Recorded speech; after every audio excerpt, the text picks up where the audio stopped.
Hi, Bashar. My name is Lisa. I'm based in Hong Kong. A few years ago, I saw your video talking about Hong Kong-China situation. You mentioned that by 2025, we will have a political change. At that time, I was really doubtful about this because we were at the high time. But in this few years down the road, we saw the change and it's probably where we're heading. And I want to ask, is it a very bad change? And after that, will it be better? Are we safe to stay in Hong Kong in this period? I cannot answer those questions directly for you because it involves too much political information which we are not allowed to intervene in. We can say this: after 2026 and somewhere in 2027, after a major contact event, many things on the planet will change in a more positive direction. That's all we can say for now. Good day. Thank you so much for this. It's so exciting. It is our passion and our pleasure to interact with each and every one of you. What would you like to discuss? I want to talk about a paradox. Please, by all means.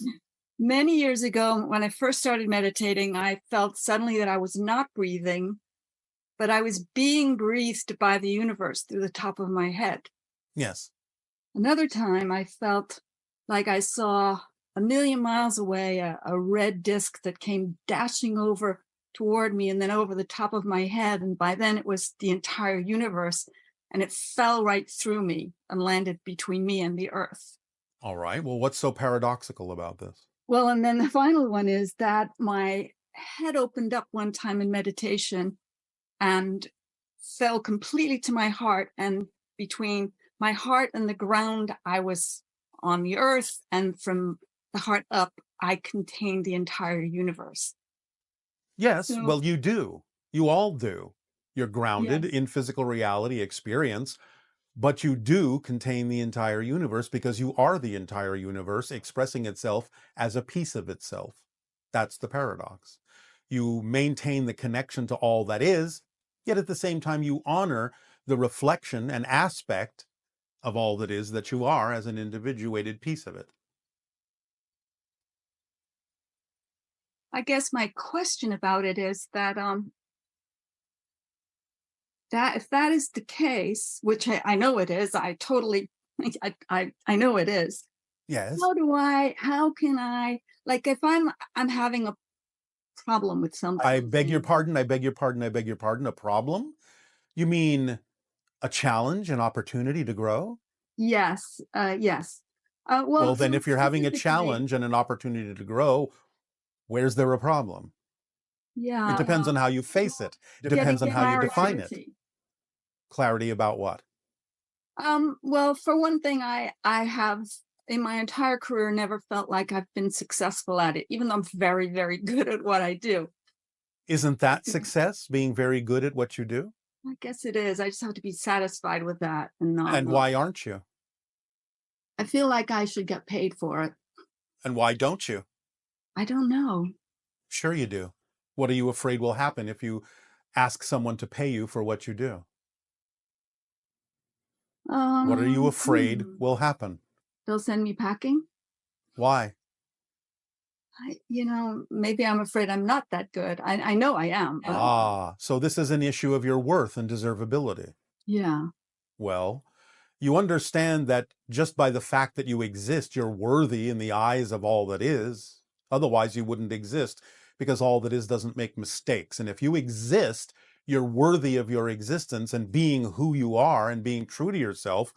Because to say you're not worthy and not deserving is to argue with creation, and I guarantee you will never win that argument. It is also very arrogant to say that out of all the beings in creation, I alone am unworthy. I alone do not deserve. That's actually arrogance. Yeah. What makes you so special that you would stand out as being unworthy when creation needs you to exist? Otherwise, you wouldn't. So are you not worthy on the face of your existence? Yes. Then stop worrying about it. You can be fair. You're always going to check yourself to make sure that you maintain a balance.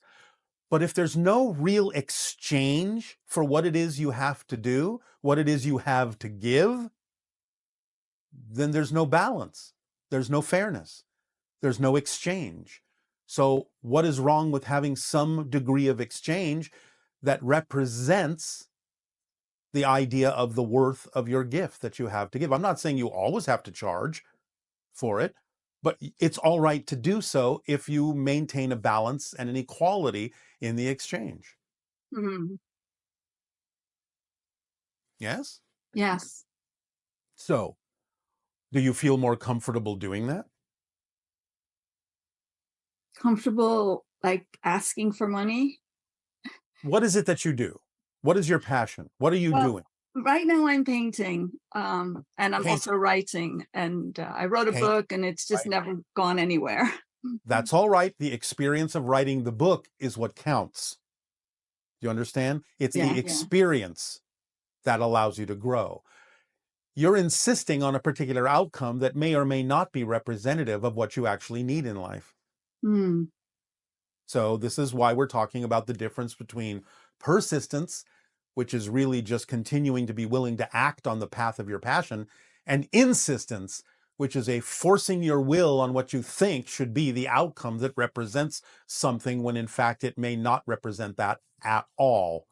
And being all right with the idea of how things are unfolding, how things are coming out, and staying in a positive state no matter what happens so you can get a benefit from it, and realizing that it is the experience itself that is the worthwhile thing, not necessarily the way you think it should play out, because you don't really know what the ideal outcome actually should look like. You don't. No. Your people make you think you do. Your culture makes you think, well, if you write a book, it should be a sparkling success. Who says? Maybe the writing of the book, maybe the completion of writing the book is the sparkling success, and that's enough for you. Now, I'm not saying other things can't happen, but you're putting too much emphasis on the idea of the outcome as opposed to the experience that you're having in the process. Because, I did enjoy writing it a lot. all right, and if you completed the book, that's a success. If you even started writing the book, that's a success. You know how many people on your planet want to write a book and don't even start?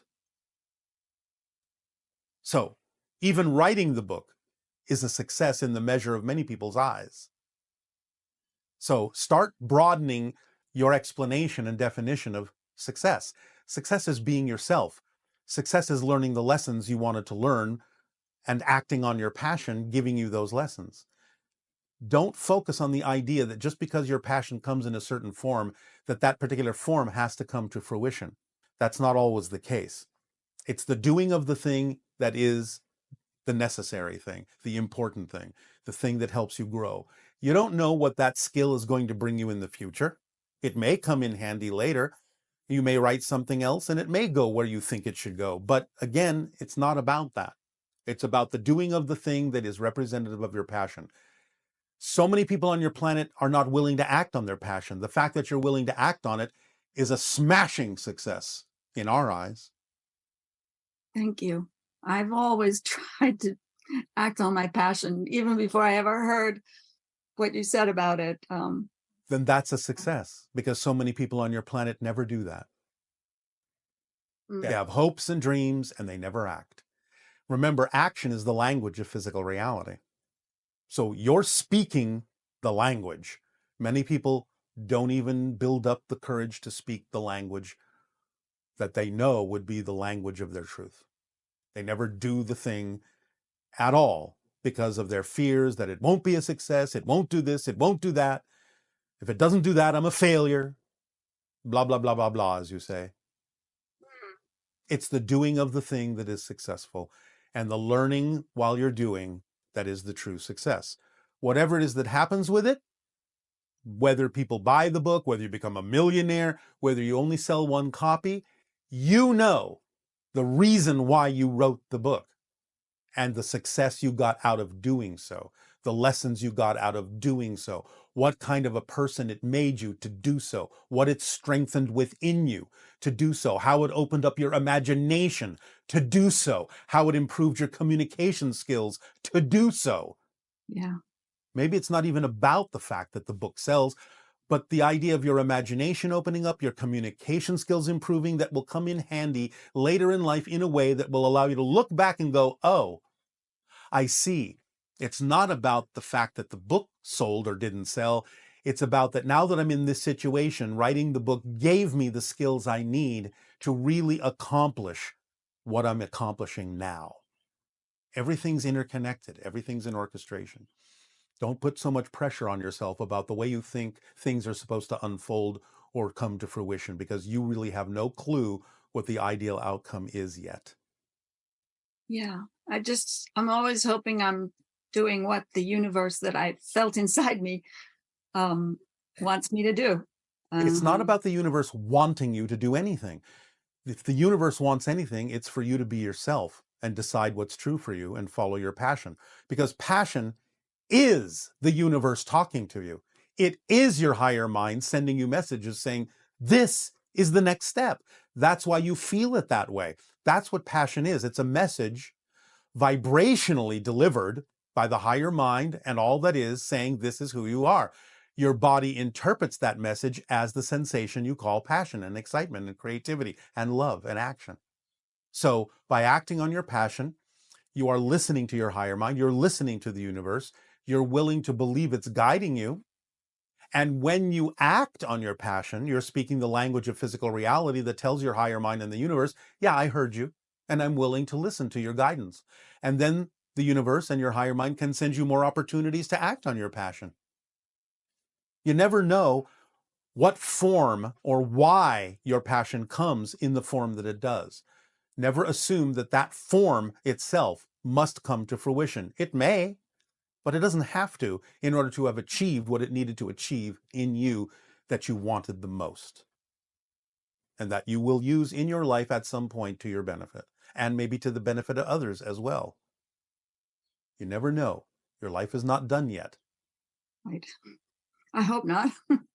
Well, it doesn't matter if it is, because if it is, you've picked the timing, and that Yeah. means you're done with your theme. So don't worry about it. You're not going to cease to exist. You're just going to change your form in the same way that you might change your clothes. That's all. Your Yeah. consciousness will still continue because you are an eternal, infinite being. You don't ever really die. You just transition. Yeah. I remember that from All right. when I was little. Then take the pressure off Past yourself and other enjoy. lives. Take the pressure off yourself and enjoy what you're doing for its own sake. And then watch the magic happen around you. But again, don't put any insistence or expectation on what that magic needs to look like. Just watch the magic. It'll bring you what you need. Even if at the moment what you need is something that you don't prefer, because it's going to see, how do you react to this? Do you react to it the same old way? Or have you truly changed and you're going to respond to what we're delivering to you in a different way, which is the true measure of change? The true measure of change is not whether the outside world changes. It's whether you change in your response to things that stay the same. That's how you know you've really changed. And then the outside will mirror that change within you. But at first, many people will test themselves. Have I really changed? Oh, look, this has happened again, and now I'm reacting the same old way. So you haven't really changed. So why should the universe? Yeah. If you're still frowning, the reflection in your mirror will still frown back. It can't smile until you do. Mm-hmm. Does this help you? I think so. Of course it does. Yes. All right, then put it to use. Take the pressure off yourself and just enjoy what you're doing. Yes. Thank you All right. so much, Bashar. You are so welcome. Aveo.